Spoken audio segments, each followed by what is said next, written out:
Got a motor for the 57 Chevy, but before we get started, if you like these kind of videos and want to see more, subscribe, like, comment, and share, and then more come your way. And it also helps me with my YouTube channel that I'm going to be building. But here we go. I got a 1960 motor out of an Impala. It's underneath that tarp there. It's a small journal crank. That's the one that wraps out real high. You get this up to 8,000 RPMs pretty easy. That's what gives you all that power at the takeoff. Everything on here hasn't been messed with too much, except for the convertible top that's getting put on it. Gonna have to get the X frame. This would be a complete frame off. The convertibles came with the X in the frame to give it the stability that it needs for a convertible. Plus, this engine's going to end up with a lot of horsepower someday, and so you want that really rigid frame. Even if you weren't turning it into a convertible, they make kits to make that frame real strong so it doesn't twist under the power and bend, which happens in these because sometimes these horsepower to build them, they get pretty high. That's the 2-speed power glide transmission. That's the one that drag racers love to use. You can put 1,000 horsepower to that transmission. Of course, this, I don't know, somebody in the future may build it, but all my builds are for sale. All of my cars in my collection are for sale. Hit the comments there, leave a message, phone number, whatever, if you're interested. I built 3 of these now. Sold all 3 of them. Seems like I never get completely finished before somebody buys it and takes over. That's what I'm good at. Starting the rat rods. And then you take it from there. I never have got one completely painted. Got all the mechanical stuff done, all the body work done. All primered and ready to go. Got 2 sets of heads here. Those look pretty nasty, but those are the ones from the 1960 Impala. That motor came in a Corvette also that year. This is the year that the fuel injection came out. Put these in the 1957 Belair. This is a Belair. And they put it in the Corvettes. This sat out in the field for 20 years and lost the front seat, lost the steering wheel, lost the front door. These parts just all seem to disappear. And the trunk, look at that. Wish they wouldn't have taken the trunk lid, because look at what happened here. Now there's a bunch of rust down there. Oh, look at all those leaves. They got to come out. This thing's didn't get covered this winter, which is kind of sad because that weather rots them away. Bumper's starting to get a little rust. They didn't take the back seat. Have to have it reupholstered. They make all the parts for these 57 Chevys. They still have all the molds and all the equipment that they used back in the old days to build these things. They've been bought up, and you got companies that are punching everything out again.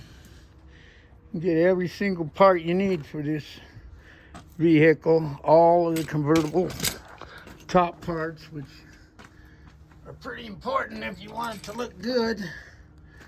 Make it look like it came originally. You're going to need a lot of parts.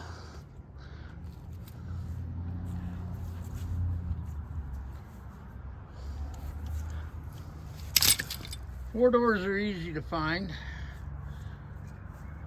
Two doors, you're getting up into the prices now. Same with the convertibles. The convertibles, you got to be pretty rich to just go buy a convertible that's ready to go. So I'll just build my own. I'd rather spread my money out on a lot more projects than just one nice car. Like what I did when I was young. My first car was a 55 Chevy, two-door hardtop with all the chrome.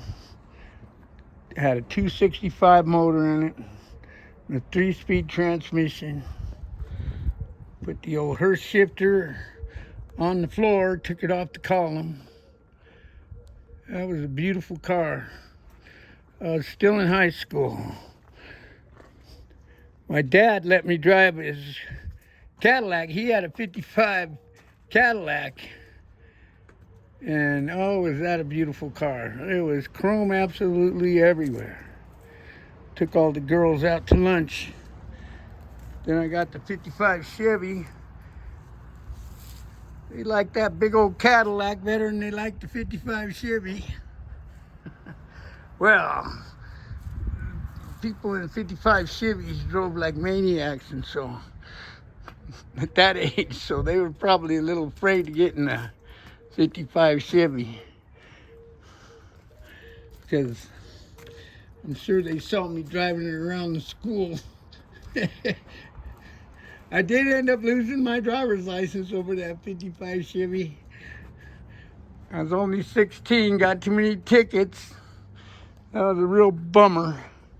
16-year-old kid with no driver's license for a while. I can't remember how long it was. It wasn't very long.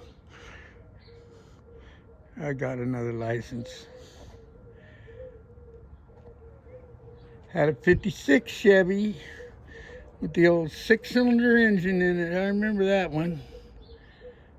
Somebody bought that before I even got started much on that one. Didn't even get a new engine in it. Then I bought a 57 Chevy Belair. This model here, but it was a two-door post. Had the 283 in it. Wasn't fuely. That's what you like, is that fuely motor. You want to get the heads for that motor. That's what made that. So camelback heads, that double bump with the 202 valves. Came stock. So that engine did have 1 horsepower per cubic inch. 283 horsepower. It's pretty amazing. Well, this is going to take a long time, but I'm retired now, so all I got is time. Oh man, I haven't done anything to this for a long time. I got to get on it here. It's just looking pretty raggedy.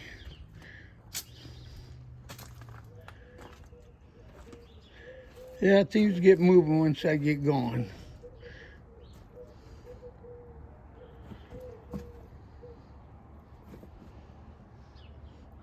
This one here is pretty, doesn't have much rust, so it's hard to find. So I put this rust sealer on it. Stops rust in its tracks. Some people even paint right over it. It's called rust reformer. Rust-Oleum makes it.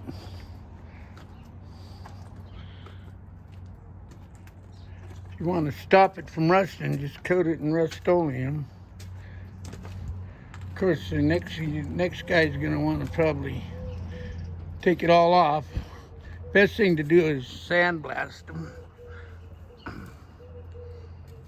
when you're actually getting ready for the frame off. Put the body on a rotisserie.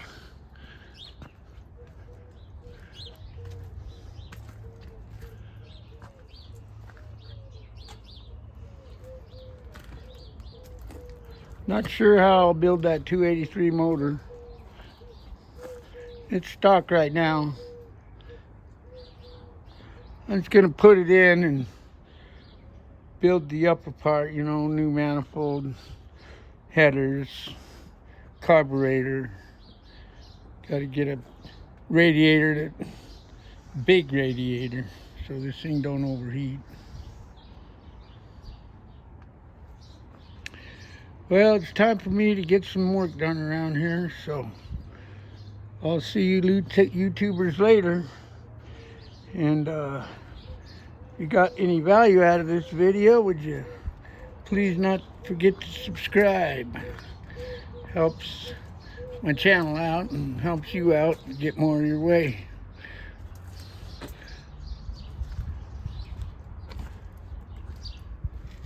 Time to start working in the garden. Springtime. First day of spring in Colorado. See you later.